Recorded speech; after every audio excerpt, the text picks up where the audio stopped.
For 6 months of the year, the southernmost continent is locked in deep freeze. Temperatures plunge past -80 degrees Celsius, and katabatic winds tear across the ice plateau at speeds of 320 kilometers per hour. In the eternal darkness of the Antarctic winter, the surface is a desolate, impenetrable fortress. Then, the Earth tilts. The sun breaches the horizon and eventually stays there, bathing the ice in 24 hours of continuous daylight. Slowly, the frozen coastal barriers begin to crack, fracture, and melt into the ocean. This summer thaw sets a brutal timer. The retreating ice exposes rocky shores along the peninsula and releases a rush of trapped nutrients into the surrounding water. For the wildlife that relies on this ecosystem, the window to act is narrow and unforgiving. This seasonal shift acts as the starting gun for the most high-stakes migration on the planet, forcing millions to race through their life cycles and breed before winter returns. From tropical waters thousands of kilometers away, marine giants respond to the changing light.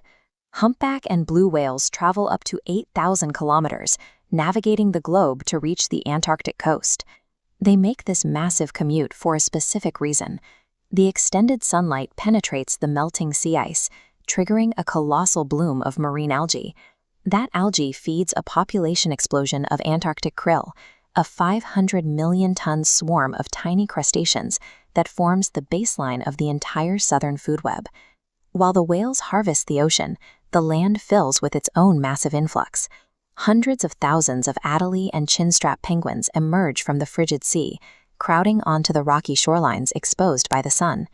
Further inland, the emperor penguins face a harsher commute.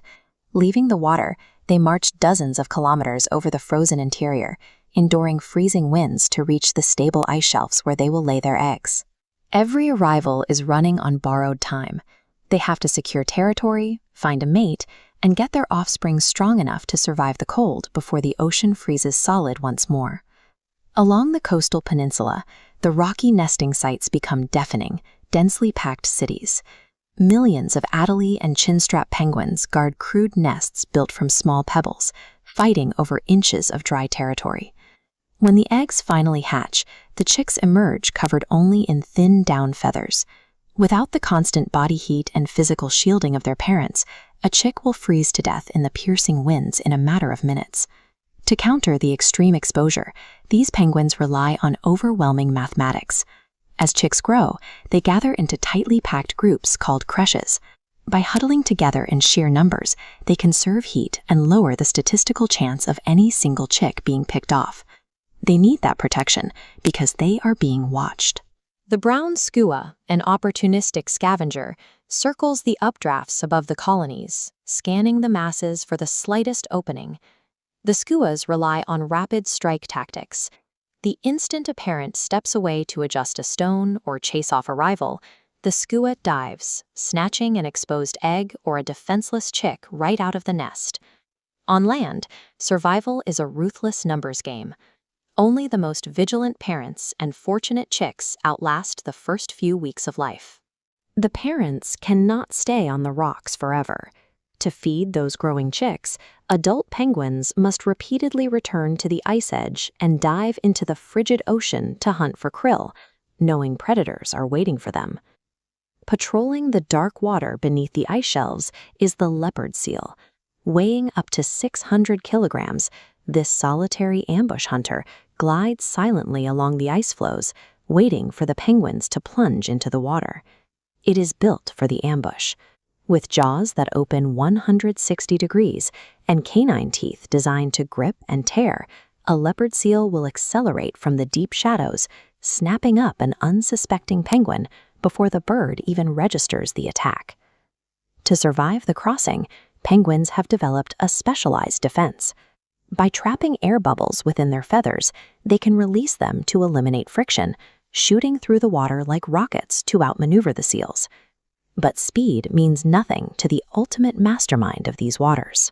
Pods of orcas hunt these same regions, operating with a level of social coordination that dominates everything else in the sea. When an orca pod spots prey resting on floating ice, they coordinate a wave wash strike.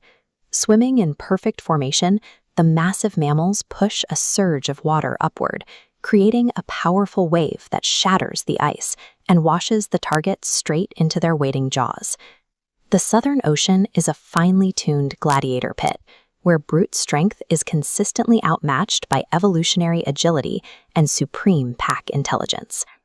By late summer, the survivors of this gauntlet prepare to leave.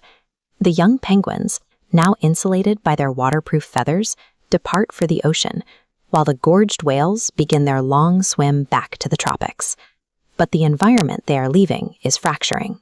Over the past 25 years, West Antarctica alone has lost more than 3,000 billion tons of ice, melting at an extreme rate that disrupts the entire rhythm of the continent.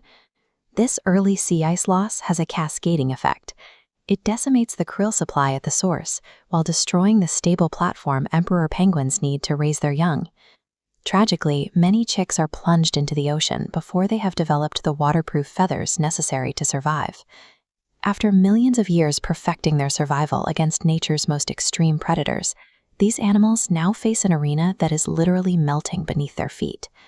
The isolation that once protected this ecosystem has been shattered. Deep-sea creatures living miles beneath the ice are now ingesting microplastics, and heavy commercial fishing operations are actively competing with native predators for food. Efforts are underway to hold the line. The Antarctic Treaty, established in 1961, preserves the continent for peace and science, and the creation of massive marine protected areas in the Ross Sea has restricted fishing across millions of square kilometers. But protecting this ecosystem requires more than local treaties. It requires reducing global carbon footprints and making sustainable choices hundreds of thousands of miles away to slow the glacial melt. Antarctica is no longer an untouchable fortress. The epic survival of its migrating giants is now entirely dependent on the humanity of the outside world.